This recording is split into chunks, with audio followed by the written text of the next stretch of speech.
Hi friends. సంకల్పం ఒక అద్భుతమైనటువంటి పదం.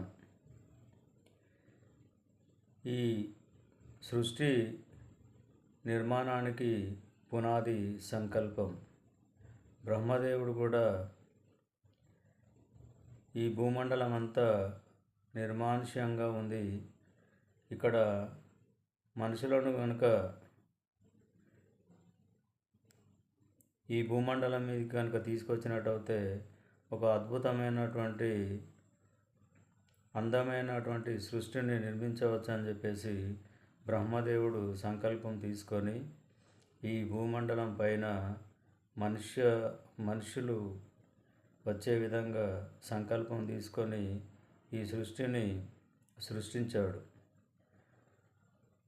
అదంతా కూడా సంకల్పం వలనే సాధ్యమైంది. మరి మనం గోల్స్ అంటాం కదా,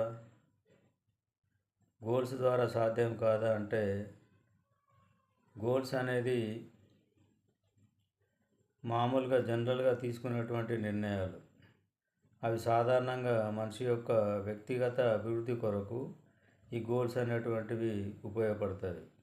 ఫర్ ఎగ్జాంపుల్, వెయిట్ తగ్గాలని నిర్ణయం తీసుకుంటే, ఓ 4 కేజీలు తగ్గాలని నిర్ణయం తీసుకుంటే 4 కేజీలు తగ్గేంత వరకు ఎక్సర్సైజ్ కావచ్చు, డైటింగ్ కావచ్చు, మరేదైనా కావచ్చు, అదంతా చేసి 5 కేజీస్ తగ్గగానే అది ఆపేస్తాం. So that is called goal. సంకల్పం అలా కాదు. ఒకసారి వెయిట్ తగ్గాలని నిర్ణయించుకుంటే దాన్ని మనం జీవితాంతం కంటిన్యూ చేస్తాం. అంటే మన యొక్క ఏజ్కి తగ్గట్టు ఎంత వెయిట్ ఉండాలో జీవితాంతం ఆ విధంగా సాధన చేస్తూ ముందుకెళ్ళిపోతాం. గోల్లో ఒక టార్గెట్ ఉంటుంది. నేను ఎకనామికల్గా ఇంత ఎదగాలని చెప్పేసి నిర్ణయం తీసుకుంటాం. ఒక 10 లక్షలు కావచ్చు, 50 లక్షలు కావచ్చు, ₹1,00,00,000 సంపాదించాలని చెప్పేసి నిర్ణయం తీసుకుంటే ఆ 1,00,00,000 సంపాదించిన తర్వాత ఆ గోల్ అనేది ఎండ్ అవుతుంది. కానీ సంకల్పం అలా కాదు. ఒకసారి నిర్ణయం తీసుకుంటే అది జీవితాంతం ఆ సేవింగ్స్ కావచ్చు, ఇన్వెస్ట్మెంట్స్ కావచ్చు, అవన్నీ చేసుకుంటూ వెళ్ళిపోతూ ఉంటాం. అది నిరంతర ప్రవాహంగా ప్రవహిస్తుంది. ఒక ఇందులో కొటేషన్ కూడా ఉంది, సంకల్ప్ సే సృష్టి బదల్ జాతా హై. సంకల్పం తీసుకుంటే సృష్టిని మార్చవచ్చు అని. ఈ సంకల్పం అనేది మామూలుగా వచ్చేటువంటిది కాదు. ఇది ఒక రకంగా చెప్పాలంటే డివైన్ పవర్ ఇంక్లూడ్ అయి ఉంటుంది ఇందులో. అదే గోల్లో డివైన్ పవర్ అలాంటిది ఏది ఉండదు. మనిషి ఒక సాధారణంగా నిర్ణయం తీసుకుంటాడు, ఆ టార్గెట్ను ఫుల్ఫిల్ చేస్తాడు. సంకల్పంలో డివైన్ పవర్ ఉంటుంది.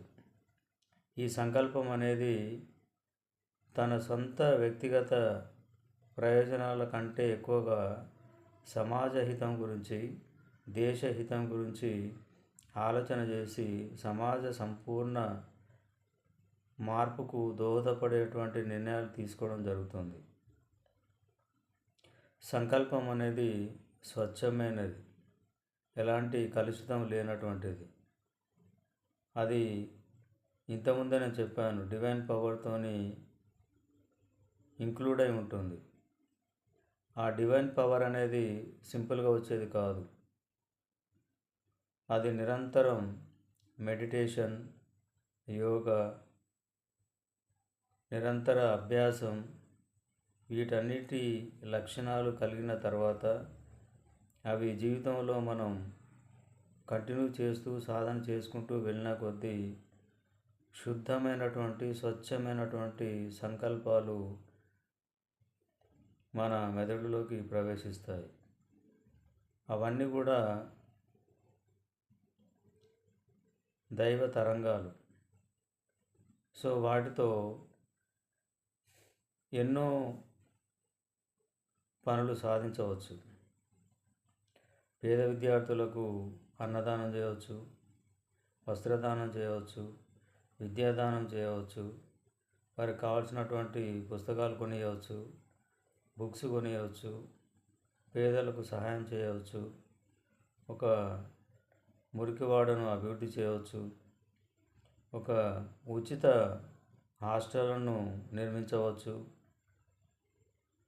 ఉచిత పాఠశాలను నిర్మించేసి పేద విద్యార్థులకు చదువు చెప్పించడం కావచ్చు. ఇవన్నీ కూడా సంకల్పం యొక్క లక్షణాలు. ఇందులో డివైన్ పవరు మిళితమై ఉంటుంది కాబట్టి, స్వచ్ఛమైనది కాబట్టి స్పష్టంగా ఆ సంకల్పాలు 110% సక్సెస్ఫుల్గా అయి తీరుతాయి. ఇందులో ఎందుకొరకు తీరుతాయి అంటే, ఈ సంకల్పాలలో ఎలాంటి కల్మషం ఉండదు, స్వార్థం ఉండదు, ద్వేషం ఉండదు, ఎలాంటి మిళితం ఉండదు. స్పష్టమైనది, స్వచ్ఛమైనది, ఎప్పుడు ప్రవహించేటువంటి స్వచ్ఛమైన గంగా ప్రవాహంలాగా పారుతూ ఉంటుంది కాబట్టి ఇందులో డివైన్ పవర్ ఉంటుంది కాబట్టి దానికి ఎలాంటి తిరుగు ఉండదు. కాబట్టి మిత్రులారా, గోల్స్ ఉండడం, మనం ఇంతకుముందు వీడియోలో గోల్స్ గురించి మాట్లాడాం. గోల్స్ అవసరమే. అవి మన యొక్క సొంత ప్రయోజనాలకు చాలా ఉపయోగపడతాయి. కానీ దానికంటే మెరుగైనటువంటి ఫలితాలు రావాలంటే, అద్భుతమైనటువంటి ఆచరణ జరగాలంటే, సమాజ హితం జరగాలంటే, సమాజం, రాష్ట్రం, దేశం అభివృద్ధి చెందాలంటే స్వచ్ఛమైనటువంటి సంకల్పాలు ఉండాలి. అందులో ఎలాంటి 0% కూడా స్వార్థం ఉండకూడదు. అలాంటి స్వచ్ఛమైనటువంటి భావనలు మనకు కలిగినప్పుడు, ఆ ఆలోచనను నెరవేర్చాలని మనం సంకల్పం చేసినప్పుడు ఇమ్మీడియట్గా ఆ బాధ్యత అంతా కూడా, ఆ బరువంతా కూడా భగవంతుని పైన పడుతుంది. ఆ బాధ్యత అంతా తనే తీసుకొని మన కళ్ళ ముందు ప్రత్యక్షంగా చేసి ఆ రిజల్ట్స్ను మనకు అందిస్తాడు. మిత్రులారా, ప్రజలారా, ఈ మంచి సంకల్పాలను ఆచరణలోకి తీసుకురండి, ఆలోచించండి. మనం అభివృద్ధి చెందడమే కాకుండా తోటి వారికి ఉపయోగపడుతూ, తోటి వారికి సహాయం చేస్తూ, మనం ముందుకెళ్తూ, సమాజాన్ని ముందుకెళ్తూ, రాష్ట్ర దేశాలను కూడా అభివృద్ధి చేసే దిశగా మన ప్రయాణం సాగుతుంది. అప్పుడు ఒక ఆత్మ సంతృప్తి అనేది లభిస్తుంది. Share it, subscribe it, enjoy it, benefit it. Thank you.